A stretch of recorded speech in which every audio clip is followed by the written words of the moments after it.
What's up guys, my name is Ace, and welcome back to another gun guide. This is the series where I go into great detail with all of the stats of every one of the weapons in Black Ops 4 multiplayer. In today's episode, we're going to be covering the brand new weapon that's in the Operation Absolute Zero Contraband stream at Tier 100. This is the SWAT RFT Assault Rifle. Kicking it off, as always, let's have a look at the damage profile. With the SWAT, we get a damage profile of 36, 29, 27, which means it's always going to be a 5 to 6 shot kill in core game modes and a 1 to 2 shot kill in hardcore. Our rate of fire is quite moderate and a little bit faster than the ICR at 625 rounds per minute, and with this gun we have no option to use rapid fire. This brings us to our statistical minimum time to kill, which is 384 milliseconds up close within the 5-shot kill range, and then it drops off to 480 milliseconds within the 6-shot kill range. Even up close with that 384 millisecond time to kill, this is a little bit on the slow side. Now, it's not extremely slow by any means, but it is statistically beat out by every other assault rifle aside from the ICR. As for our time to kill potential though, the SWAT has a pretty decent time to kill potential if you hit headshots with the high caliber attachment. This will take our statistical minimum time to kill up close down to 288 milliseconds, which is extremely competitive. And then within the 6-shot kill range, if you're hitting a headshot with high caliber, you will reduce that down to 384 milliseconds. As for armor users, just like with all of the other assault rifles in the game, the SWAT will take you exactly 1 extra shot to kill at all ranges against somebody using armor, assuming you're hitting body shots. As for our ranges, as you can see here, our 5-shot kill range extends out to only 25 meters, which is half that of the ICR. So even though this has a slightly faster rate of fire than the ICR, it has half of its range. I also put a little marker there at 37.5 meters. That's where it drops from a 29 damage to a 27 damage. This has no real impact in core modes, but it is significant when it comes to hardcore, which we'll look at in just a second. When we put the long barrel attachment on the SWAT, it doubles all of our range values, so that takes our 5-shot kill range up to 50 meters, which is now on par with the ICR. And with a suppressor, that will reduce all of our ranges by 20%, and a lot of people always ask what happens if you combine long barrel and suppressor. Well, in this case, that will give us a net 60% increase to our base range. So the long barrel definitely overpowers the suppressor, but you won't quite get that 50-meter 5-shot kill range. As for hardcore, as you can see here, we get a 37.5 meter 1-shot kill range, which is quite good, it's quite respectable, not the best in the assault rifle category, but it's decent. And once again, with long barrel, we can double that, which will mean within basically any practical line of sight you'll be able to find on these maps in this game, it will be a 1-shot kill, unless you're shooting through cover or unless they have armor equipped. And once again, suppressor will reduce all of our range values by 20%. As for headshots, we get a standard headshot multiplier of 1.1, which takes our headshot damage profile to a 39, 31, 29. What this means is one single headshot without high caliber will never be helping you, but within 0 to 25 meters, that 5-shot kill range, if you hit 2 shots to the head and then 2 shots to the body, you will be able to get a 4-shot kill. So even without the high caliber attachment, it can be worth it to aim for the head if you're confident that 2 of those shots are going to be hitting the head.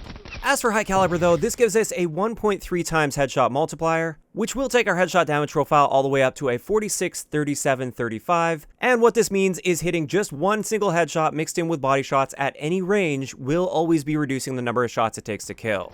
So with this, it becomes quite easy to get that 4-shot kill by hitting 3 shots to the body and 1 shot to the head, and this will give us that very competitive time to kill at 288 milliseconds, and this is where this gun really starts to shine over many of the other assault rifles in the game. As for hipfire, no surprises here, it has the exact same hipfire spread as all of the other assault rifles in the game. When it comes to idle sway, as you can see here, there is practically no idle sway with this gun. It does move very, very slightly and very slowly, but generally speaking, even at extremely long ranges, it should be quite easy to hit that first shot. This brings us to recoil, and as you can see, I would say this gun has moderate recoil, so it does kick upwards a little bit, and then it tends to lean a bit to the right as well. So it's not quite a laser accurate gun, but it is fairly easy to predict and control, and therefore I would say the recoil is not bad on this gun, but not exceptional by any means. Moving on to magazine capacity, we get a fairly standard magazine capacity at 35 rounds with 105 total starting ammo, but with extended mags we can bump that all the way up to 55 rounds with 165 total starting ammo, which is really nice to have. Our reload add time is pretty much average for the assault rifle category at 1.57 seconds, but we can use the fast mag attachment, which will reduce that all the way down to 0.97 seconds, which is extremely fast. Moving on to our handling and mobility, our aim down sight time with this is 300 milliseconds, which is a little bit on the slow side. It is equal to the ICR. And with quick draw, we can reduce that down to about 260 milliseconds. As for our sprint out time, this is also 300 milliseconds, which is quite slow, and therefore I would definitely recommend Gung Ho, which will reduce it down to 250 milliseconds, or if you break your sprint by pressing the aim down sight button first, you will be able to fire your gun immediately. Our movement speed with the SWAT is standard for the assault rifle category at 95%, and same thing goes with our aim down sight strafe speed. This is also standard for assault rifles at 40%, although we do have the ability to put the stock attachment on this, which will bump that aim down sight strafe speed all the way up to 69%. And that pretty much covers it for all of the important stats for the SWAT RFT. Now let's move into my recommended attachments, and then we'll get into a couple great example classes with this gun. First up, for optics, generally speaking, I think the iron sights are excellent on the SWAT. I have absolutely no issue with them whatsoever, but having said that, from time to time, I do like using a reflex sight on this. Getting into the other attachments on the other hand, I definitely like using quick draw on this gun. I really don't like playing without it because your aim down sight time is quite slow at that 300 milliseconds. Fast mag and extended mag are also great attachments. Normally I wouldn't combine them, I'll just use one or the other, and I tend to lean a little bit more towards the extended mag attachment because it also gives me a higher starting ammo, which means I'm less reliant on the scavenger perk. As for the other attachments I'd recommend, definitely high caliber. This is what gives you that really fast time to kill potential by just hitting one single headshot at any range. And also a couple other attachments that are excellent for this and really just depend on the playstyle you're planning on using. We have the stock attachment, which is awesome for strafing back and forth in gunfights, and also the long barrel attachment, which will double that fairly short 5-shot kill range. So finally, this brings us into a couple great example classes that I have for you guys for the SWAT RFT. This first one is one that I really enjoy using. I stack up on attachments on this because I feel like this gun really benefits from a lot of attachments. With this, we're going to be using quick draw, stock, high caliber, as well as extended mags. And this is really designed around keeping myself within those 25-meter ranges so I get the best possible time to kill potential. Our gear with this one is going to be stim shot since we're going to be relatively aggressive and we want to be healing and getting ourselves back in the fight as fast as possible.